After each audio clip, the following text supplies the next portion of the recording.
বহুতল ভবন বা দালান যেমন কয়েকটি খুঁটির উপর ভিত্তি করে দাঁড়িয়ে থাকে, ঠিক তেমনি আমাদের এই বাংলাদেশের রাষ্ট্রটি চারটি প্রধান খুঁটি বা আদর্শের উপর ভিত্তি করে চলবে। তা কি আপনি জানেন? হ্যাঁ, এই চারটি আদর্শ বলা হয় আমাদের রাষ্ট্র পরিচালনার মূলনীতি। আর এই আইনি ভিত্তি দেওয়া আছে আমাদের সংবিধানের ২য় ভাগের একদম শুরুতে, অর্থাৎ ধারা ৮-এ। চলুন সহজ ভাষায় এটি বুঝিনি।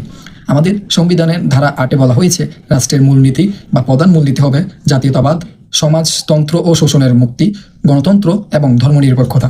এর সাথে এক ক উপধারায় বলা হয়েছে এই নীতিগুলোই হবে বাংলাদেশের রাষ্ট্র পরিচালনার মূল ভিত্তি। যে কোনো আইন তৈরি করা, সংবিধানের ব্যাখ্যা দেওয়া এবং রাষ্ট্র ও নাগরিকদের সমস্ত কাজের পেছনে এই আদর্শগুলোই গাইডলাইন হিসেবে কাজ করবে। চলুন এবার একদম সহজ ভাষায় বিশ্লেষণ করি এই চারটি কঠিন শব্দের আসল মানে কি এবং সাধারণ মানুষের জীবনে গুরুত্ব কতটুকু। সহজ ভাষায় এই চারটি নীতি হলো আমাদের দেশ চালানোর একটি ক্যাম্পাস বা ডিরেকশন।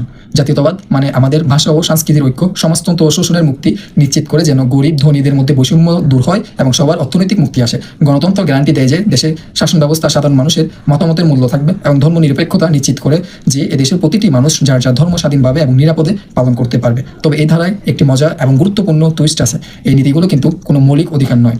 এর মানে হলো সরকার যদি কোনো কারণে এই নীতিগুলো পুরোপুরি বাস্তবায়ন করতে নাও পারে, আপনি কিন্তু এর বিরুদ্ধে সরাসরি আদালতে মামলা করতে পারবেন না। কিন্তু সরকার যখনই এদেশের কখনো নতুন আইন বা বাজেট তৈরি করবে, তখন তাদের মাথায় এই চারটি আদর্শ রাখতেই হবে।